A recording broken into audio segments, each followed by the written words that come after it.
नमस्कार, मैं हूं B D Agarwal, chartered accountant.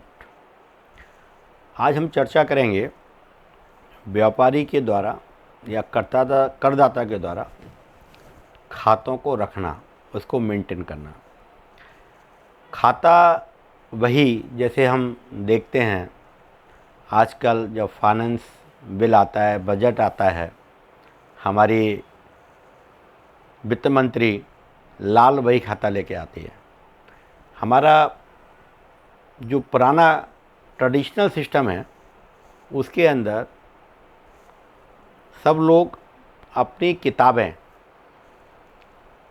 को रखते थे खाता बही के अंदर, लेकिन जब से कंप्यूटराइजेशन हुआ है तो धीरे धीरे लाल खाता बही समाप्त होती जा रही हैं और सारा अकाउंट कंप्यूटराइजेशन पे आ गया है।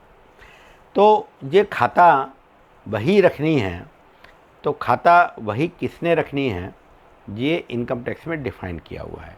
इनकम टैक्स में डिफ़ाइन हुआ है पर्सन, और पर्सन को डिफ़ाइन किया है। पर्सन कौन है? पर्सन वो है जो इंडिविजुअल हो सकता है, एचयूएफ हो सकती है, बॉडी ऑफ इंडिविजुअल हो सकती है, एसोसिएशन ऑफ पर्सन हो सकती है, लिमिटेड लायबिलिटी पार्टनरशिप है, पार्टनरशिप फॉर्म है, लिमिटेड कंपनी है, प्राइवेट लिमिटेड कंपनी है, वगैरह वगैरह। ये जो डेफिनेशन है ये पर्सन के अंदर आती है। और जो लोग कारोबार कर रहे हैं, जो व्यापार कर रहे हैं, उनके लिए खाता रखना ज़रूरी है। तो बेसिक कर्क्स क्या है खाता रखने की? The maintenance of books of account is statutory obligation and is required to maintain in such manner to capable to determine correct reasonable correct profit. मतलब खाता इस तरीके से रखा जाए ताकि आपने कितना कमाया है या कितना आपको लॉस हुआ है उसका सही गणना की जा सके, और वो बिल्कुल सही हो या रीजनेबल करेक्ट हो, ऐसा प्रोविज़न है। तो इनकम टैक्स का जो प्रोविज़न है वो प्रेजेंट जो एक्ट है उसमें डिफ़ाइन किया हुआ है सेक्शन 2(12)(2) के अंदर। और जो नया बिल आया है, जो इनकम टैक्स बिल 2025 है, उसमें जो क्लॉज है वो 2019 है। दोनों में परिभाषा आलमोस्ट एक सी है और कोई फ़र्क नहीं है। तो इनकम टैक्स एक्ट जो प्रोविज़न करता है वो कहता है कि आपको किताबें रखनी पड़ेंगी, जो कि हार्ड कॉपी में भी हो सकती हैं और कंप्यूटराइज फॉर्म में भी हो सकती हैं। और वो डिफ़ाइन करता है कि वो क्या होगी, वो हम आगे चर्चा करेंगे।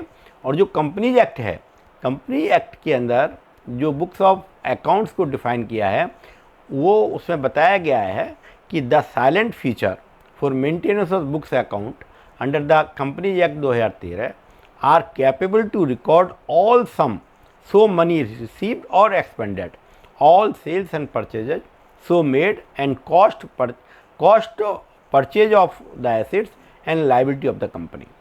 तो ये कंपनी एक्ट में एक दिया है कि जो किताब आप मेंटेन करेंगे उसके साइलेंट फीचर क्या होंगे। On the same line limited liability partnership के अंदर भी ये डिफ़ाइन किया है। बस इसमें वर्ड में फ़र्क इतना है कि लिमिटेड लायबिलिटी जो बात करती है वो करती है रीजनेबल एक्यूरेसी की, जबकि कंपनी एक्ट ये बात नहीं करता और वो कहता है कि books of account are should be maintain capable to determine the correct profit. Now the question is, what are the books of account? Books of account क्या होंगे? इनकम टैक्स डिफाइन करता है, वो कहता है cash book, journal, ledger, carbon copy of the bills, duly numbered. अब चूँकि अब कंप्यूटराइज सिस्टम आ गया है तो कंप्यूटर से बिल जनरेट होते हैं। Original bills, vouchers are need to maintain. यदि 25 रुपये से ज़्यादा आप खर्च कर रहे हैं तो उन वाउचरों को रखने की ज़रूरत होगी। ऐसे ही जो बिल है यदि वो 50 रुपये से ज़्यादा है वो भी आपको रखना पड़ेगा। तो सिंस इनकम टैक्स एक्ट 1961 और इनकम टैक्स बिल 25 इसमें कोई चेंज नहीं हुए, आधारभूत में कोई चेंज नहीं है, इसलिए जो प्रोविज़न वहाँ हैं वही प्रोविज़न यहाँ भी लागू होंगे। इसी तरीके से जो कंपनीज एक्ट 2013 कहता है वो कहता है कि books of accounts include bills, vouchers, writing documents, minutes and registers maintained manually or electronic form. Financial statement includes balance sheet, profit and loss account, income and expenditure account in case of NGO, cash flow statement, statement of changes in the equity, explanatory notes in the various documents as provided. तो company act में books of accounts की definition दी गई है, जिसके अंदर minutes भी included हैं और बहुत सारे जो डॉक्यूमेंट है जो कंपनी इम्पोर्टेंस के हैं वो भी इसके अंदर इंक्लूड किए गए हैं। ऐसे ही लिमिटेड लायबिलिटी पार्टनरशिप एक्ट के अंदर जो प्रोविज़न किया गया है वो बताता है कि बुक्स ऑफ अकाउंट में क्या क्या चीज़ होनी चाहिए। Particular of sum receipts and expended, मतलब आपकी किताबें ऐसी होनी चाहिए जिसके अंदर जो आपको मिला है या आपकी सेल है, रिसीप्ट है, एटसेट्रा है और जो आप खर्चा कर रहे हैं वो सारा लिखा जाए। Record of the assets and liabilities, statement of the cost of goods purchase, inventories, work in progress, finish goods and cost of the goods sold, any other. तो जो इन्वेंट्रीज है, इन्वेंट्रीज को स्पेसिफिकली इनकम टैक्स में भी define नहीं किया गया है, लेकिन कर्क्स ये है कि इन्वेंट्रीज ये important part for determining the profit, इसलिए वो चाहे इनकम टैक्स हो या कंपनीज एक्ट हो, तो इन्वेंट्रीज आल्सो इम्पोर्टेंट। अब नाउ किताबें कहाँ रखी जाएंगी?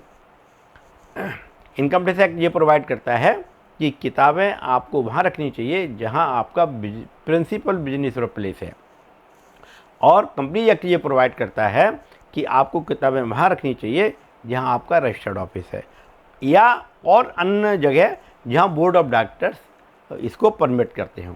Same provision limited liability partnership का है, इस तरीके से आपको किताबें वहाँ रखनी चाहिए। इसमें मैं आपको ये भी क्लियर कर दूँ, बहुत सारे केसेज में ऐसा होता है कि किताबें अब मेन बिजनेस प्लेस में ना होकर करदाता ये कहता है किताबें मैं घर पर रख रहा हूँ या मेरे चार्टर्ड अकाउंट की घर पर हैं, तो वो दिक्कत करती हैं और सर्वे के केस में चार्टर्ड अकाउंट का ऑफिस और घर का भी सर्वे हो सकता है।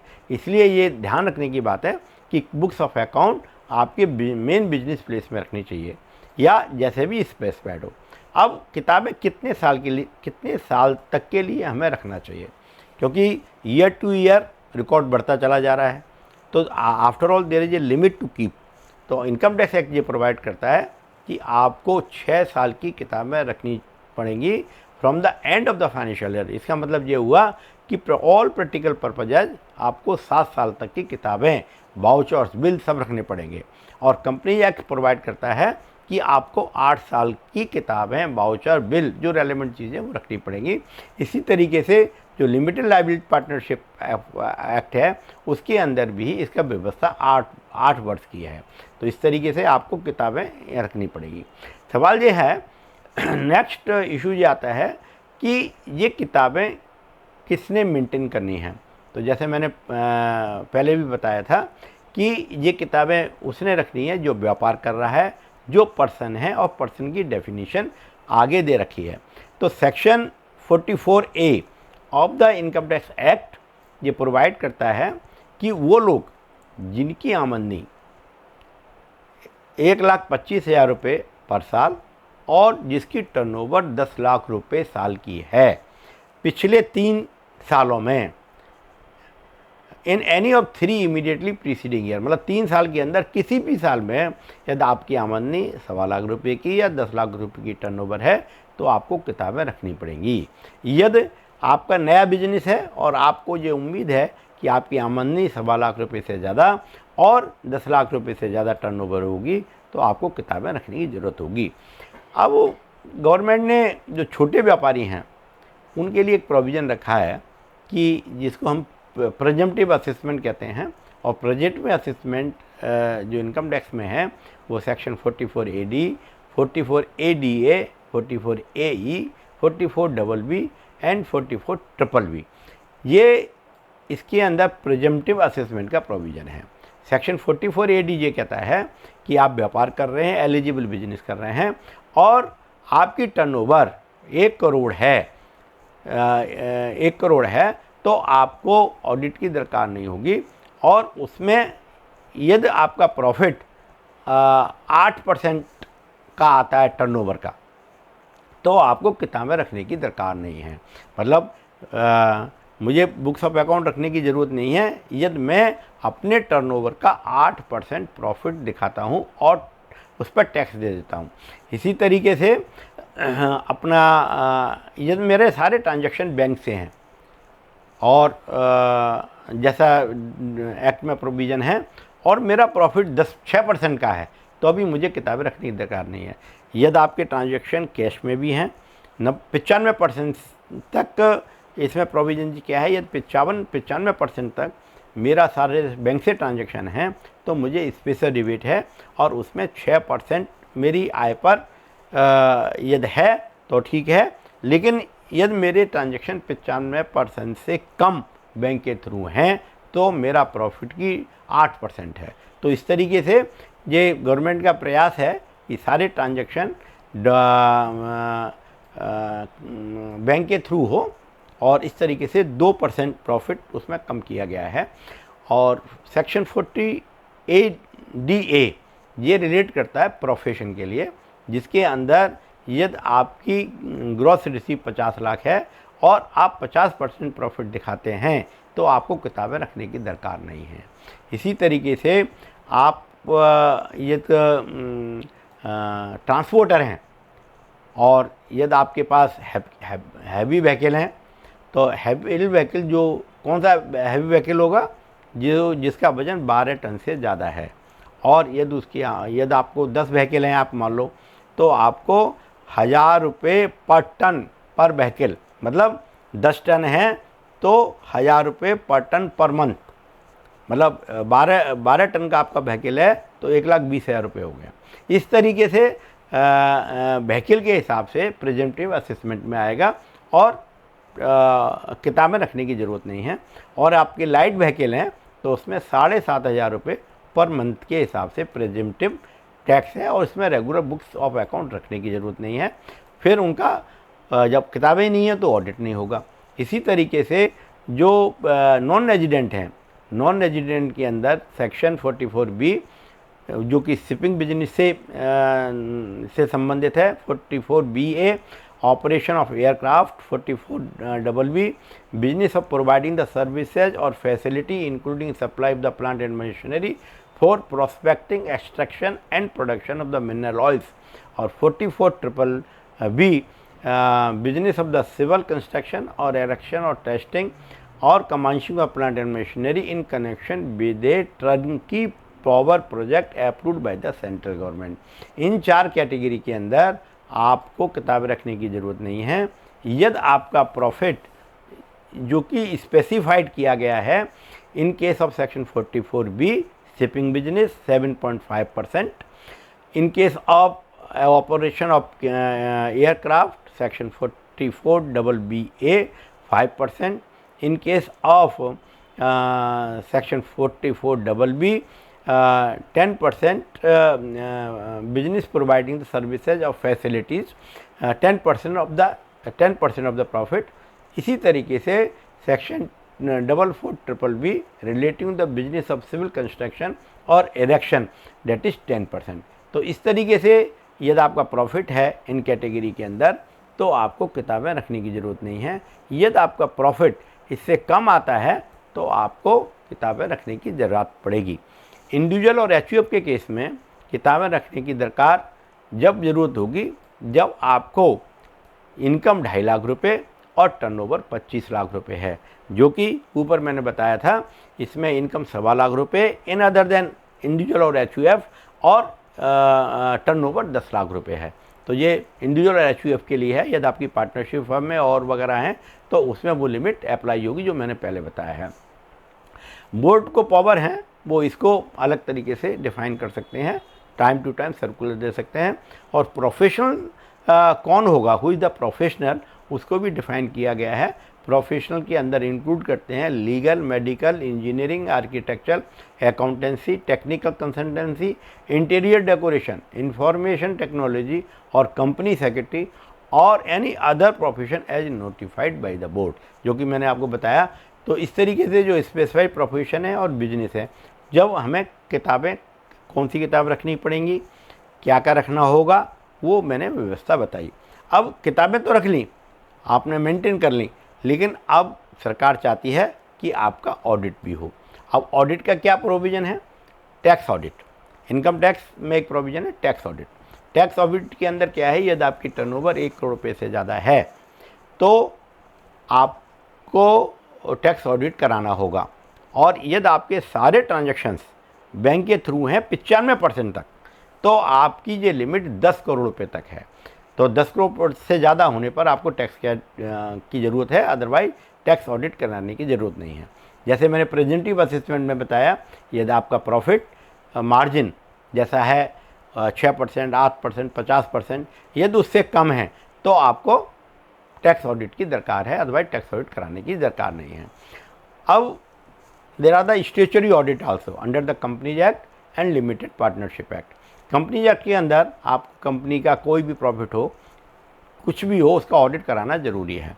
जबकि एलएलपी के अंदर यदि आपकी टर्नओवर 40 लाख रुपए से ज़्यादा है और आपका कैपिटल कंट्रीब्यूशन 25 लाख से तक है, तो आपको स्टैट्यूटरी ऑडिट की दरकार है, अदरवाइज ऑडिट कराने की ज़रूरत नहीं है। फॉर एग्जांपल, यदि लिमिटेड लायबिलिटी पार्टनरशिप में आपकी टर्नओवर 30 लाख रुपए है और कैपिटल कंट्रीब्यूशन 10 लाख रुपए है, तो आपको ऑडिट की दरकार नहीं है। अब in case of charitable trust, हमारे यहाँ बहुत चैरिटेबल ट्रस्ट हैं और चैरिटेबल ट्रस्ट को भी ऑडिट करने की दरकार है। तो जो भी ट्रस्ट सेक्शन 12A के अंदर रजिस्टर्ड हैं, यदि उनकी total income is more than the basic exemption limit, then every charitable trust is required to maintain the books of account and document and get it audited from the auditor and furnish the report 30 days before filing the return to get the exemption under section 11। Under section 11 क्या है कि यदि आपने audited report को file नहीं किया तो जो अजम्पशंस आपको मिल रही हैं जिस पर टैक्स नहीं लग रहा है, वो अजम्पशंस आपको नहीं मिलेंगी। तो इसलिए ये बहुत ज़रूरी है, और हर एक चैरिटेबल ट्रस्ट जो एनजीओ में काम कर रहा है उसके लिए इसको ध्यान रखना बहुत ज़रूरी है। अब now who is the auditor? Companies act के अंदर प्रोविज़न है कि chartered accountant will be appointed in the AGM and he will be the auditor. इसी तरीके से limited liability firm, partnership firm, property firm etcetera, सब में जो है ऑडिटर की ज़रूरत है। और in case of other than company and limited liability partnership, this auditor shall be appointed by the entrepreneur. In the limited liability partnership also and the company also, the auditor is to be appointed by the concerned person, but the approval is required in the meeting. But in other than the company and LLP, no approval is required on the entrepreneur will appoint the auditor. Under the Income Tax Act, there is also a provision of special audit. यदि department को ये लगता है कि आपके account complex हैं और multiple of transactions हैं, वॉल्यूम बहुत ज़्यादा हैं, और डिपार्टमेंट को इस बात का डाउट है कि आपका अकाउंट करेक्ट नहीं है, इस संदर्भ में यदि असेसिंग ऑफिसर प्रिंसिपल कमिश्नर्स की प्रायर अप्रूवल से और कमिश्नर इनकम टैक्स की प्रायर अप्रूवल से आपके खातों का ऑडिट करा सकती है। तो ऑडिटर चार्टर्ड अकाउंटेंट ही होगा, लेकिन auditor is to be appointed by the department, और वो अकॉर्डिंग टू द डायरेक्शंस और डिपार्टमेंट ऑडिट कंडक्ट करेगा और ऑडिट रिपोर्ट देगा। इसका खर्चा भी एंटरप्रेन्योर को देना होगा। तो it is the special provision of the audit under section 142(2)(a) of the act, और द कॉरस्पॉन्डिंग सेक्शन भी ऐसा ही है अपने न्यू बिल के अंतर्गत, उसमें कोई चेंज नहीं है। तो इस तरीके से हम ये ऑडिट की रिक्वायरमेंट है और बुक्स ऑफ अकाउंट को मेंटेन करने की ज़रूरत है। डिपार्टमेंट कंपनी एक्ट ये प्रोवाइड करता है in certain circumstances and for the specified industries regulator और non regulated specific provision are made, जिसके केस में कॉस्ट ऑडिट की दरकार होगी। ये एक विषय बड़ा विषय है, इसको हम विस्तृत चर्चा अगले किसी एपिसोड में करेंगे। तो ये जो बेसिक रिक्वायरमेंट है व्यापारी के लिए कि किताबें मेंटेन करनी है, ऑडिट कराना है, कितने पीरियड तक ऑडिट किताबें रखनी हैं और क्या स्पीड किताबों की होनी चाहिए, ये सब मैंने आपको एक्सप्लेन करने की कोशिश की है। मैं समझता हूँ ये आपको उपयोगी होगी। यदि आपको पसंद आया है चैनल को सब्सक्राइब करें, लाइक करें, और यदि आपकी इस संदर्भ में कोई भी क्वेरी है तो आप मेरे मोबाइल पर, मेरे मेल आईडी पर आप मुझसे पूछ सकते हैं। धन्यवाद।